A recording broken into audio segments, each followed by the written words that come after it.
Kunin po natin ang reaksyon naman ng Presidential Advisor for Entrepreneurship, Secretary Joey Concepcion, kung ano po ang magiging epekto nito sa mga negosyo at sa pribadong sektor. Magandang umaga po, Secretary Joey.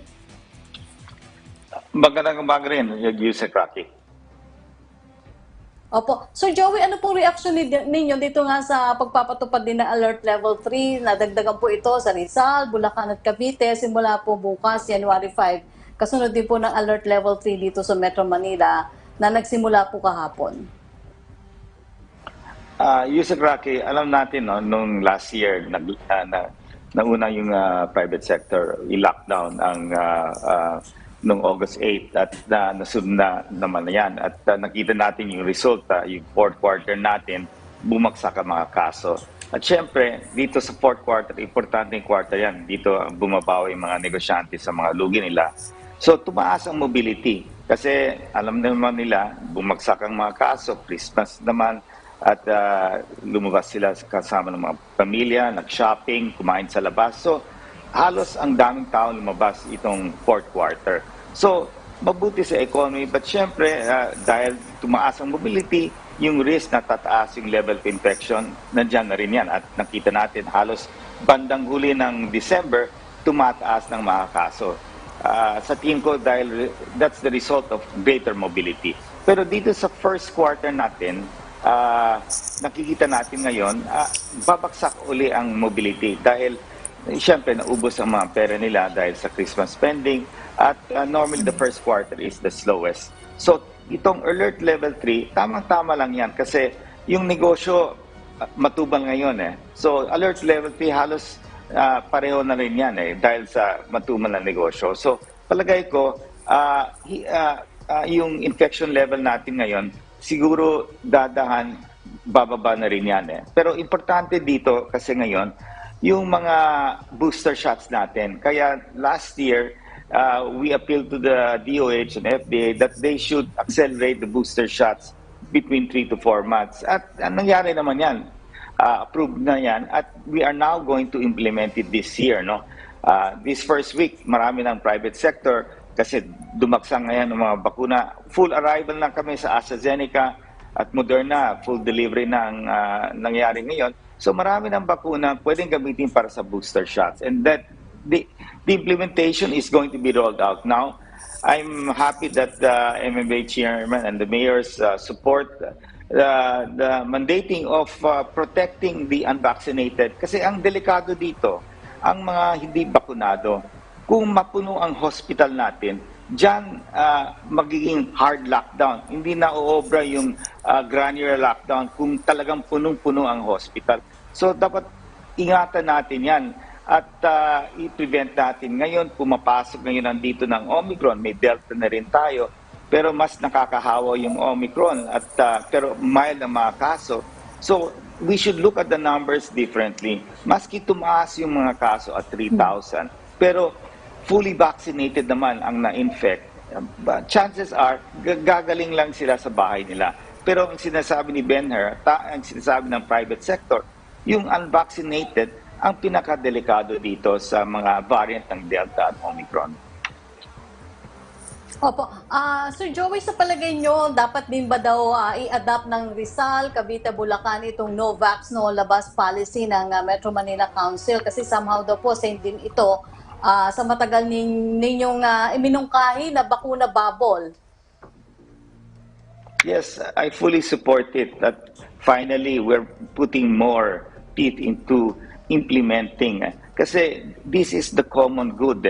Hindi natin pwedeng i-lockdown parati yung mga lugar natin kasi yung economy natin talagang we will have a hard time. Alam naman natin ang laki ng gastos ng government dito sa pagbili ng mga bakuna at iba pang mga bagay sa medical facilities at equipment, no? Trillion yan. And uutang sila sa ibang bangko at pati yung private sector. Paano sila magbabayad ng buwis kung mahina ang negosyo nila? So, I think the mandating, ngayon we will implement the on-site workers now. For those who are not vaccinated, we will mandate PCR tests. So that's 70,000 per employee. They don't get vaccinated. We held that off because it was Christmas, But this month, we will start implementing that. Katulad ngayon sa kay sila Benher Avalos, they will now restrict the movement of the unvaccinated. And I believe this is the way that we should move all over the country, no? Yung bakunado, it's not that we are depriving them of their rights, no, to movement. It's we are protecting them from getting infected because hindi sila bakunado. At klaro-klaro, ang napupuno sa mga hospital ay mga hindi vaccinated. So we are urging every citizen that this pandemic, if we want it to end and see the, we have to do our part. Kumuha na tayong bakuna, especially mga booster shots natin. Kasi itong Opo. Sir Joey, unahin ko na itong tanong ni Naomi ni Tiburcio. Ano daw po ang inaasahang epekto sa ekonomiya ng pagtaas ng kaso ng COVID-19 Alert Level 3 at pagbabawal sa paglabas po ng mga hindi pa bakunado? Ano daw po mababago sa recovery target ng pamahalaan? Same question po sila ni Laila Salaveria ng Inquirer. Ang tanong po niya, will this not lead to fewer customers? Yung first quarter naman talagang hihina naman ang negosyo. So, mas kukunti yung mga customers. So, tamang-tama yung timing naman eh. Yung what we saved was the most important quarter, yung last quarter natin last year, yung October, November, December. So, yun ang pinakamahalaga. At na-save naman natin yung quarter na yan. Gumanda ang mga negosyo, halos ang marami dyan nakaahon at nakabayad ng mga utang nila, especially yung 13-month pay. Now, itong first quarter dito, sa halos lahat ng mga negosyante, talagang matumal tong quarter na to. At maski ng alert level 3, nakamatch naman siya sa tumal na negosyo. So, pero ang importante, hindi lang itong quarter. Anong gagawin natin mula ngayon hanggang katapusan ng taon na to? Our objective is to make this a good new year, no? 2022 will have to be a good new year para tuloy-tuloy ang yung mga negosyante natin, tuloy-tuloy sila sa mga benta nila at kita nila. Yan ang kailangan nila, yung mga MSMEs natin. So, nakafocus tayo dyan at may town hall meeting kami bukas. Kasama namin si Father Nick at ang buong Octa Group. Kasama si Secretary Duca at sila Benher Avalos na pinag-usapan na namin to noong December. Alam na naman natin nung pagtaas ng mobility yung last quarter, pero syempre tataas rin ng infection. Yung medyo bago lang dito, yung Omicron, yung pagtagsa ng Omicron dito ngayon, nandito na si Omicron. So dalawa ang variant natin na nilalaban natin ngayon. Kaya sinasabi ng mga MMDA, pati kami sa private sector, we have to restrict the movement of the unvaccinated. This cannot be the pandemic of the unvaccinated. We are trying to move from a pandemic state to an endemic state. Now, yung Omicron, sabi ni Father Nick, na at nakita natin sa mga news sa iba't ibang bansa, the surge goes up but it goes down with Omicron. At yung mga kaso nila, mild. So, this is mild for those who are vaccinated. But if you're unvaccinated, it's going to be possibly severe. So, kailangan, wag natin punuin ng hospital. Simple formula yan. Pag puno-puno ang hospital, we cannot go granular lockdown. Ang mangyayari dyan, full lockdown. Baka buong NCR. So, what the mayors are trying to prevent are these lockdowns. Ang nagbibigay ng lockdown, yung hindi bakunado na pumupunta sa hospital. We are taking care of them. And that's why I'm for the restricting of the movement. Even last year, sinasabi ko na rin yan Well, let's restrict the movement of the unvaccinated. This is for the common good. So, the economy will, of course, the first quarter mahina yan. But what we're after is, tuloy-tuloy na dapat to. We learn to live with COVID, parang maging flu na yan. Baka itong Omicron, according to Father Nick, that might be the turning point, no? Let's see if it will happen, no? Opo. Sir Joey, kasunod pong tanong ni Laila Salaveria, ito daw po mga businesses ay hihiling ng expansion of their operating capacity since they will be allowed to cater only to vaccinated customers. If yes, by how much daw po? Well, right now dito sa NCR, under alert level 3, it's 30%. If you have the safety seal, that's 20%. At yung NCR ngayon, halos almost 100% vaccinated. So that's another 10%. So that's a total of 60% of capacity. Yung alert level 2 was at 80%, assuming you have the safety seal and NCR at that level.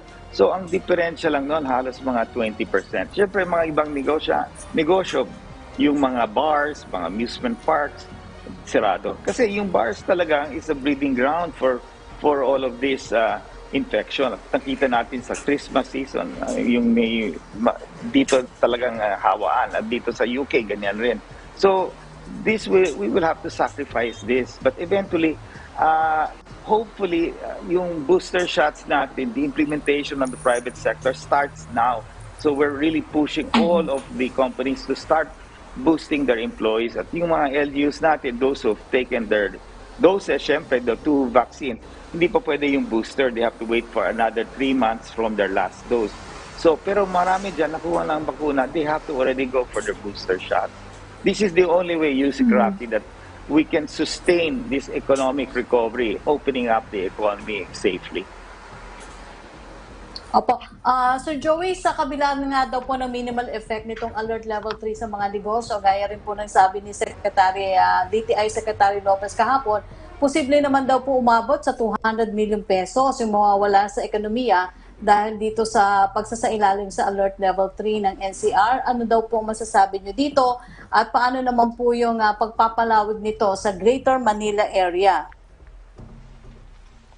Well, syempre, talagang ganyan yan kung may restriction. Pero ako, maliit na bagay lang ang 200 million kasi ang importante dito, i-maintain natin yung kalusugan natin, yung health, no? Kasi the first quarter, baksak naman ang benta, halos aabot rin dyan sa 200 million. So, halos pareho lang yan dahil sa matubang lang ang negosyo itong first quarter. Pero itong kasunod na second, third, at fourth quarter, yun ang mas malakas. Dapat sugpuin na natin itong infection, ibaba natin. At kung may tumataas yung infection, kung most of those, let's say 3,000 infected daily are getting well at home, we have nothing to worry. Parang common flu lang siya. And we will get to learn how to live with this variant, Omicron, if that becomes the dominant variant. So, importante, protektahin natin yung hospital at mga frontline healthcare workers. Yun ang critical. Bakunahan natin lahat ng mga tao natin, mga empleyado, mga citizens natin, so that they don't go to the hospital. They just stay at home and get well. Marami kaming kaibigan ngayon, may sakit ngayon. Halos sore throat lang at fever, and they're getting well at home. Sana ito ang magiging trend. So, maski tumaas yan ng 10,000, pero kukonti lang ang pupunta sa hospital, then we are okay. We can open the economy that way, no, safely. Opo. Sir Joey, kumusta naman daw po yung naging kahandaan ngayon ng buong private sector dito sa pagpapatupad ng Alert Level 3 dito sa Metro Manila, kasama na po yung Bulacan, Cavite at Rizal, at kung nananatili pa rin daw po ba sa positive yung outlook sa 2022 sa economic prosper ng bansa sa taong ito, dito nga po sa gitna ng banta ng What I can assure you that I think I'm extremely bullish. I'm very bullish that 2022 will be definitely a much better year than 2021. Why? We have the vaccines. It's now here in our country. Ang dami nito. Now, dati, last year, wala tayong bakuna, kulang bakuna, maraming delay. Pero ngayon, we have the ammunition. Number 2, ang kalaban natin yung mga vaccine hesitant. So, itong ginawa ng mga IATF, mandating on-site workers to take the vaccine, or else they will have to take the RT-PCR test, which cost them 70,000 pesos. And the Metro Manila mayor, sana sumunod dito sa buong bansa natin yung mga governors who are now going to restrict the movement of the unvaccinated. So that is great news kasi mapupwersi sila kumuha ng bakuna, or else they will not be able to go out of their house. No? So strictly speaking, and that's what they're doing to try to protect them. So we are now pushing hard, no, on really getting the people vaccinated. And okay, is it it is maybe more pressure kasi kailangan natin yan. We want to end this pandemic this year in 2022 para at least yung mga negosyante at yung business natin ay umunlad para makatulong dito sa government sa pagbayad ng mga buwis nila at the government can continue to fund yung vaccines. You know, the government cannot sustain buying the vaccines for its people forever, no? This is going to be a huge, huge budget. But for the time being, while this pandemic is on, it has no choice. But eventually, this will have to go back to the private sector, no? Us buying the vaccines. So we will have to have a vibrant economy to be able to afford buying these vaccines, no?